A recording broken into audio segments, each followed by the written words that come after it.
आज महान जननायक प्रवाद पुरुष विजु पट्टनायक 29तम श्राद्धवार्षिकी एवं यही अवसर में सारा राज्य में श्राद्धवार्षिकी पालन करा जाउछि।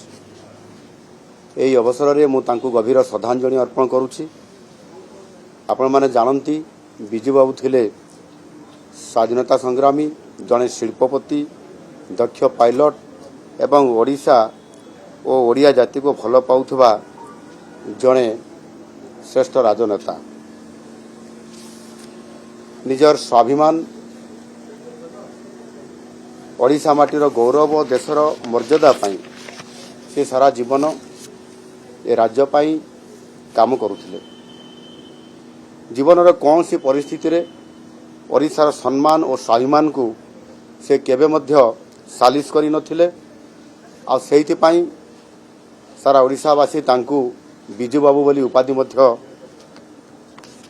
प्रदान करथिले एवं तांकू नै मध्य गर्व करुथिले।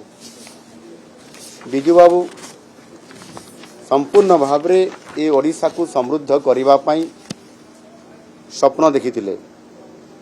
वास्तव रे एही भली जने महान जननायक जे कि ओडिशा पाई स्वप्न देखिथिले, काम करिवा पाई संकल्प नै काम करुथिले एवं तांकर सही स्वप्न एवं तांकर सही संकल्प को नहीं आज आम सरकार मध्य समृद्ध ओडिशा गठन करिवा पाई काम आरंभ करिसंती।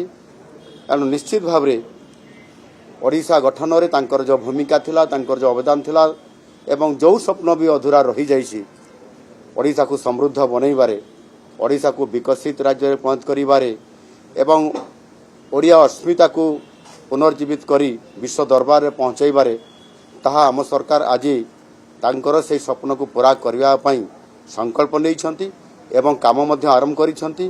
निश्चित भाव रे ओडिशा समृद्ध ओडिशा बनिबा सहित ओडियांकर स्वाभिमान विश्व दरबार में पहुंची पारिबो। धन्यवाद।